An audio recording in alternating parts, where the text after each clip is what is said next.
Salve, salve nação! Saudações rubro-negras! Sejam bem-vindos a mais um vídeo do canal.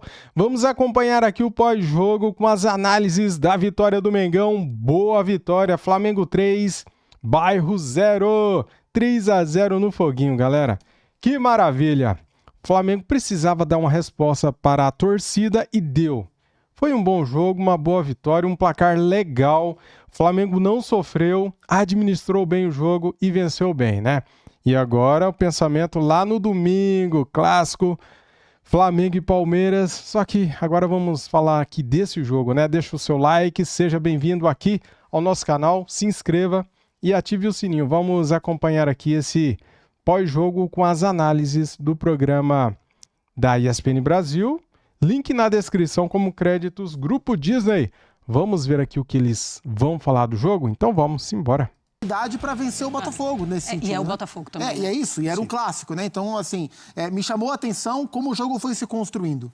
Porque a gente tinha dúvida, a gente debatia ontem como é que ia ser a dinâmica do jogo, quem ia tomar a iniciativa. Duas equipes agressivas, o jogo na casa do Botafogo, mas quem comandou as ações o tempo inteiro foi o Flamengo. O Flamengo foi o time da posse, da construção, e o Botafogo foi o time da transição. Em alguns momentos no primeiro tempo, o Botafogo achou algumas transições mais perigosas. Em alguns momentos em que o Flamengo subia a marcação, o Botafogo conseguia sair dessa pressão com bola trabalhada desde lá de trás, também porque o Pedro não é um cara que pressiona, o Jorginho não é um cara de alta pressão. Então isso facilitou algumas saídas do Botafogo. Então, assim, até sair o primeiro gol do Flamengo, o jogo era de muita posse rubro-negra, muito controle rubro-negro, mas pouco acesso à área do Botafogo para finalizar. Até que apareceu a genialidade do Arrascaeta. Já o lance do primeiro gol, um lance genial do Arrascaeta, genial do ponto de vista técnico e do ponto de vista físico também. E ele acha o Pedro, que finaliza com um primor absurdo, e a partir daí o Flamengo, que era o dono do jogo, dono do controle, passou a ser o dono do controle das emoções do jogo também. Precisou correr menos com a bola, precisou correr menos para achar o espaço. E aí as coisas foram acontecendo no segundo tempo. É uma vitória, o André falou das marcas do elenco do Flamengo nos gols marcados, e também que valida opções feitas pelo Filipe Luís dentro dessa variedade. Porque o primeiro gol é de um encontro clássico de Arrascaeta com Pedro, o segundo gol é do Pedro para o Luiz Araújo, que foi escolha do Felipe para começar o jogo de hoje, e o segundo gol começa com Cebolinha, que entrou no segundo tempo, passa pelo Pedro, termina no Araújo. E o terceiro gol é um cruzamento do Carrascal para um gol do Plata, dois jogadores que o Felipe coloca no segundo tempo. E um belo cruzamento. Belíssimo cruzamento. Então, ao longo do jogo, a leitura que o Felipe fez e as escolhas que o Felipe fez no começo e durante a partida ajudaram o Flamengo a construir um placar, assim, para mim, 3-0 é goleada. Num clássico fora de casa, está mais do que autorizado de chamar de goleada. O Flamengo amassou o Botafogo no Engenhão. E a gente entende o tamanho do elenco do Flamengo nessa descrição do Zupac, né? Que você descreveu gols 1, 2, 3. O único que participou de mais de um é o Pedro. O resto era só nome variado, né? Assim, a gente viu o arsenal, a cavalaria rubro-negra nesse 3-0 contra o Botafogo.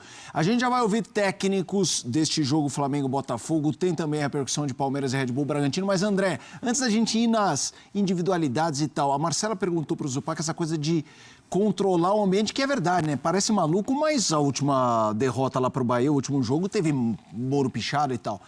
Esse resultado do jeito que foi, você vê mais valor nesse controle de ambiente interno ou na confiança para o enfrentamento do Palmeiras, embora relacionados? Sempre está tudo relacionado, né? No Flamengo as coisas elas são realmente diferentes.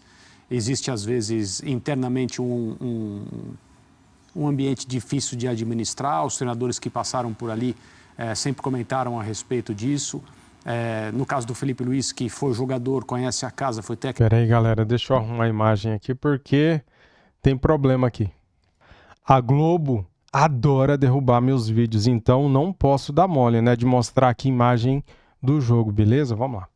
Técnico da base, assumiu o clube, já ganhou título. vem trazendo o Flamengo com possibilidade de ganhar o Campeonato Brasileiro, ganhar a Libertadores, mas agora persegue o líder do campeonato. Uma vitória como essa, pelo que ela representa na questão da rivalidade, ter sido fora de casa e na rodada anterior a um jogo que pode não decidir o campeonato matematicamente, mas é uma coisa assim diferente das outras, né?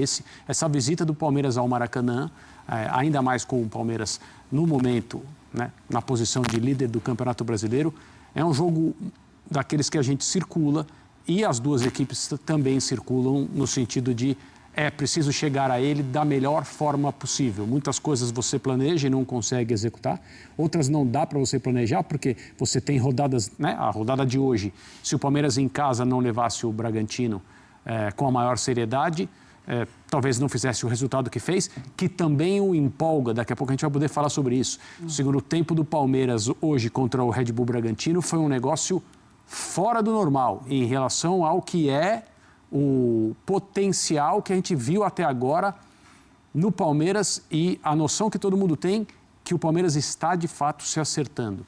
E o segundo tempo de hoje comprova isso com muita sobra.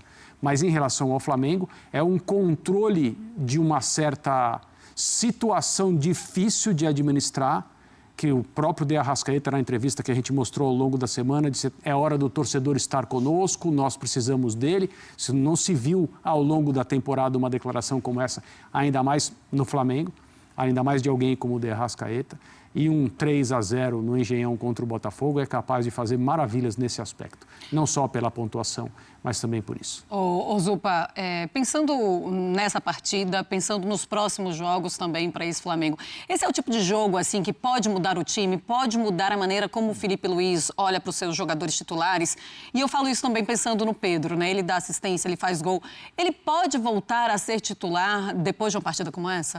O Pedro tem mostrado pro Felipe nos últimos jogos que as questões que levaram o Felipe a preterir o Pedro em outras partidas, elas têm ficado menores, né? Assim, ainda depende de jogo a jogo, existem características de jogo que levam o Felipe a optar pelo Plata ou pelo próprio Bruno Henrique. Mas os argumentos que validam as escolhas do Felipe quando ele não coloca o Pedro, eles são cada vez menores. Porque, Sim. de fato, o Pedro... Porque, assim, o Pedro não é um cara que vai pressionar como o Felipe quer que pressiona. Para o Pedro convencer o Felipe que vale a pena tê-lo em campo, mesmo sem essa característica, ele tem só uma forma de convencer. Fazendo um monte de gol. Sacando o gol. E ele não estava fazendo isso no momento em que, de fato, o Felipe o tirou da equipe. E ele tem feito isso após.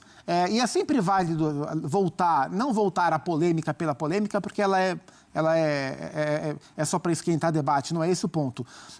E o Felipe foi criticado por muita gente, eu entendo as críticas, embora eu pense diferente, mas eu entendo, no instante em que ele verbalizou tudo que ele verbalizou em relação ao Pedro, o que não é comum, ainda mais para um jogador desse tamanho.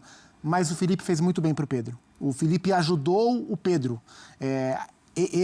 Essa crise que os dois tiveram foi um divisor de águas na temporada do Pedro. E eu tenho, assim, embora não viva o ambiente do Flamengo, mas no nível de observação que a gente tem, eu tenho a clara impressão de que o Felipe ajudou demais o Pedro, alertando, mexendo com ele, sendo duro quando tinha que ser, rompendo alguns limites quando tinha que romper, porque o Pedro cresce na temporada. O gol que ele fez hoje, o gol e a assistência, Sim. o gol foi... ele está acostumado a fazer isso na carreira. Sim, né? Mas a tranquilidade que ele faz do gol que ele fez é absurdo, né? A cavadinha que ele dá para o Luiz Araújo. Então, com os gols, o Pedro está mostrando para o Felipe que às vezes dá para abrir mão da característica de ter um ataque mais pressionante possível. Sim. Ele é um cara que faz diferença. Tem uma questão nessa história, André. Quando o Felipe Luiz fala daquele jeito, ele também encerrou qualquer debate, né? Tanto que a história não se prolongou. Até a imprensa, a gente não tinha mais o que perguntar. Ele secou o arroz em uma só, é verdade, de forma hard, mas é isso, mas acabou. Que demorou até, né? Talvez. Né? Sim. Quando veio de uma vez. Isso. Mas teve um jogo que eu não me lembro se foi contra o Vitória, goleado, ou aquele contra o Inter, que ele faz um gol também, que o Felipe Luiz fala: o Pedro é o atacante que eu conheço que tem a maior frieza na frente do gol. Assim, o jeito dele finalizar o gol de hoje tem um pouco disso também, ele posiciona o corpo. É um slow motion baseado na tranquilidade, na paz de espírito, quando outros bambeiam, né? Ele tem essa capacidade. É um passe para a rede, né? Os argentinos, Os argentinos dizem isso, ele raramente bate na bola com força. Quando ele bate com força é porque ele entende que é necessário, porque senão ele não faria o gol. Quando ele sabe que ele vai fazer o gol, e ele muitas vezes sabe, esse gol contra o Internacional, acho que foi contra o Internacional, sim. A bola rente à trave, ele já sabe que vai ser gol. Então ele só faz aquilo que é necessário para que isso se torne verdade. E alguns jogadores muito bons tecnicamente são assim, né? Você percebe na maneira como dominam a bola, como fazem um passe, como colocam o corpo para receber um passe. O Pedro é um desses jogadores. Tecnicamente, ele é muito, muito, muito talentoso. Mas é muito talentoso. O gol que ele fez naquele 8-0 com o elástico dentro da área, a gente comentou sobre isso aqui. Naquele dia tinha tanta coisa para falar, mas é um gol de uma habilidade incomum que você não encontra em muitos jogadores. E ele é um cara que faz gols de todos os jeitos, até mesmo em situações de puro oportunismo, porque ele se posiciona muito bem dentro da área. E às vezes para esses jogadores a bola sobra, né? Às vezes bate nele e entra. Mas você percebe o refinamento técnico que ele tem, e no elenco do Flamengo ele tem companhia, outros jogadores. O cara que deu o passe para o primeiro gol para ele, o De Arrascaeta, é um jogador assim também. E você percebe nas coisas mais simples dentro do campo, às vezes no jeito de dominar uma bola, que tecnicamente a coisa é diferente com alguns jogadores de futebol. E ele é um desses. E o Pedro chegou à marca de 300 jogos com a camisa do Flamengo, galera. E ele marcou hoje 151 gols, cara. Hoje não, né? Desde quando ele começou no Flamengo, ele chegou a essa marca também de 151 gols com o manto sagrado. Então, ele já ultrapassou o Bebeto, cara. Os próximos alvos dele será o Gabigol aí, para ultrapassar na artilharia com o manto sagrado, né? Parabéns ao Pedro, que fez um bom jogo, fez um gol, deu uma assistência. Gostei pra caramba. Temos os números do Pedro jogando pelo Flamengo, quando ele começa como titular, na reserva também. Vamos colocar para os fãs de esportes? Porque é aquela frieza dos números, mas também não deixa de ser argumento para o Felipe Luiz colocá-lo como titular ou ele voltar a ser titular. Olha o Flamengo com o Pedro como titular e saindo do banco de reservas, tá? Disso depois do Mundial. De titular, 13 jogos com 9 vitórias, um empate e 3 derrotas, um aproveitamento de 71,8%, com 7 gols do Pedro. Ele saindo do banco, são 5 jogos com 3 vitórias e 2 empates, não tem derrota, o aproveitamento um pouquinho melhor, né, de 73,3%, mas ele faz muito menos gols. Assim, acho que neste momento eu não tiraria o Pedro do time, né? E acho que o Felipe mesmo jogando contra o Palmeiras com o Flaco, com o Vitor Roque. Exatamente pelo que o Flamengo tem que fazer no jogo. O Flamengo tem que tomar a iniciativa do jogo, o Flamengo tem que buscar vencer esse jogo de qualquer forma, o Flamengo tem que ir para cima e a tendência é que ele vá para cima. E para isso, ter um cara como o Pedro incomodando os zagueiros do Palmeiras, né? E o Gustavo Gomes volta, o Murilo, não sei se vai jogar o Fux. Por exemplo, o Pedro não perderia o gol que o Samuel Lino perdeu contra o Bahia. Na cara do gol, ele não perderia aquele gol. Se vai jogar o Aníbal Moreno, voltando às vezes como terceiro zagueiro. E respeitando o momento do Pedro, assim, sinceramente, eu acho que para o que o jogo de domingo vale e para o momento que o Pedro está vivendo, acho que não dá para tirar. Talvez o Felipe pense da mesma maneira. Se eu tivesse que cravar aqui, dar o meu palpite, eu daria o palpite que o Pedro vai jogar contra o Palmeiras e concordo, eu também no lugar do Felipe escalaria. E acho que vai ser perguntado, né? Vai. Eu tô louca para ouvir. Eu também. Vai ser perguntado, mas não vai ser respondido. Não, pode ser. A gente pode tirar algumas dicas. Eu te antecipo a resposta. O Felipe vai falar hoje, e vai dar uma... aquele pigarrinho hoje só consegui pensar no Botafogo. A partir de amanhã, vamos começar a trabalhar o jogo do Palmeiras. E aí não tem mais entrevista, então isso que ele vai dizer. Só depois do jogo. E ele está certíssimo em dizer isso, inclusive. E você, André? Você não pode fugir dessa. Eu não fugirei. Eu acho que ele vai escalar o Pedro, sim, ele vai aproveitar esse momento, mas é claro que as decisões do Felipe, a gente tem observado isso, especialmente em relação à escolha do seu atacante, aquela coisa de ou Pedro ou Bruno Henrique, né? Conforme o local do jogo, conforme o adversário, é aquilo que o Flamengo tem que fazer. Eu vou me arriscar até um pouco mais aqui. Eu acho que dá para a gente dizer hoje como o Palmeiras vai jogar em termos de comportamento. O Palmeiras vai fazer o seguinte, ele vai tentar ganhar o jogo se isso for escancaradamente possível. Ele não vai arriscar perder o jogo para ganhar o jogo. Porque o Palmeiras pode sair do Maracanã com um empate, as coisas estarão iguais e não é necessário correr riscos. E o Abel é este treinador. O Abel, ele raramente corre riscos que ele não tem que correr. Então, a minha impressão é que o Palmeiras vai tentar fazer algo que já fez diversas vezes, que é evidente, contra o Flamengo. É um pouco mais difícil de fazer, mas o Palmeiras vai tentar obrigar o Flamengo a ser perfeito na sua maneira de jogar. O Flamengo gosta de sair de trás com a bola no chão, gosta de se estabelecer no campo do adversário. Para isso, conta com a capacidade técnica de todos os seus jogadores para executar essa tarefa de mover o time inteiro para frente.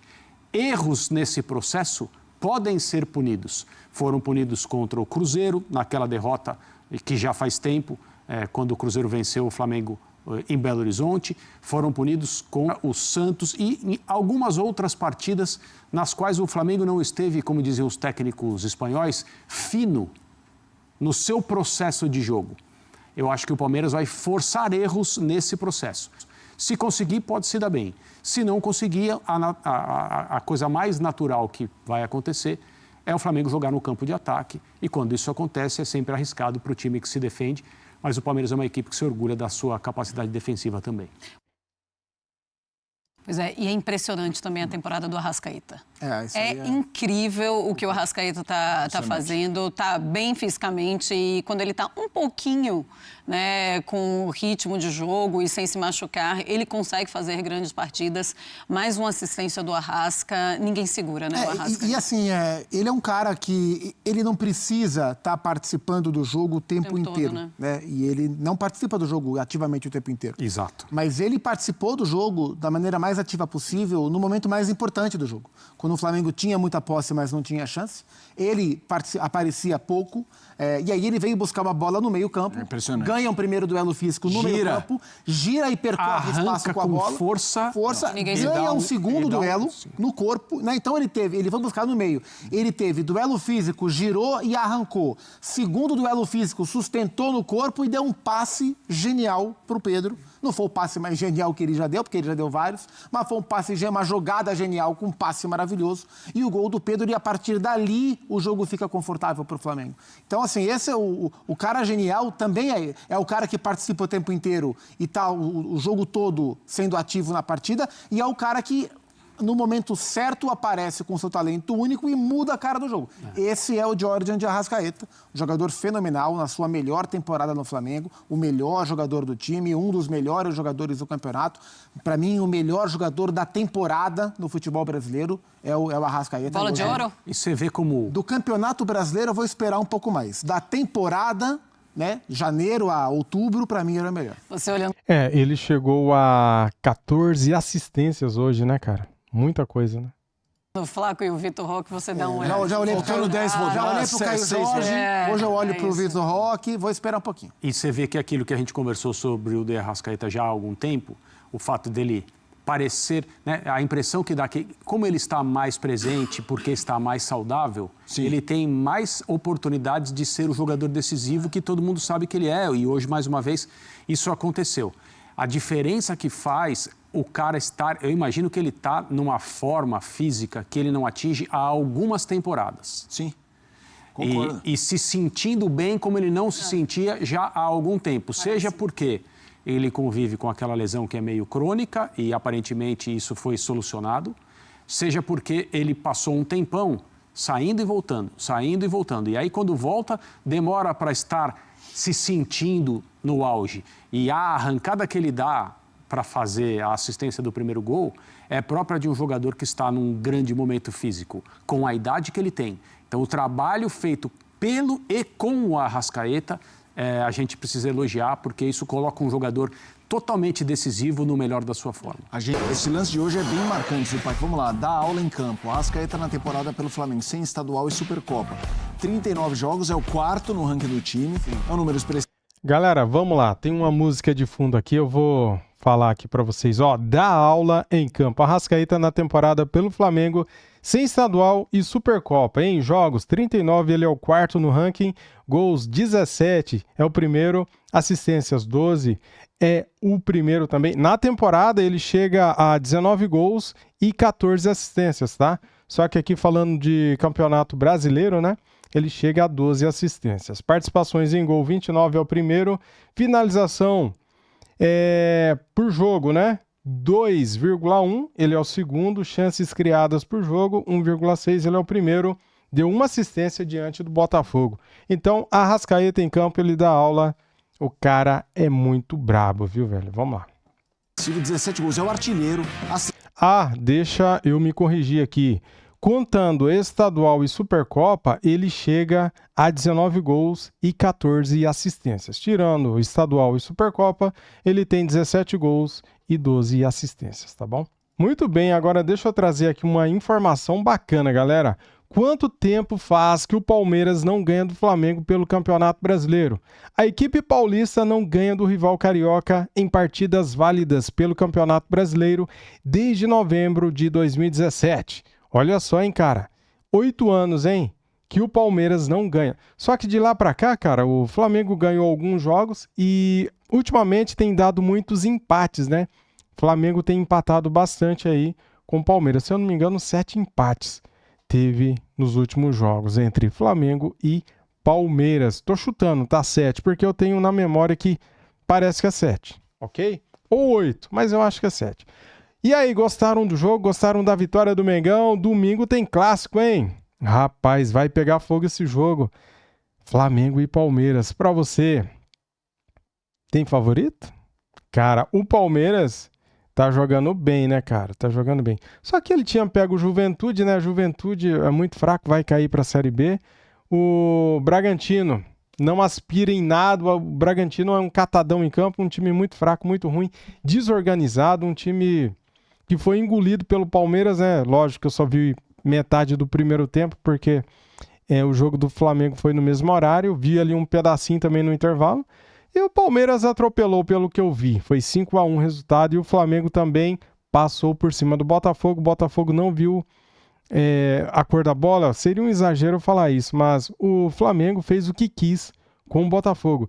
E isso, galera, que o Flamengo estava desfalcado no meio-campo, sem vários jogadores, né, importantes, como Saul, De La Cruz nem foi relacionado, o Alan também não foi relacionado.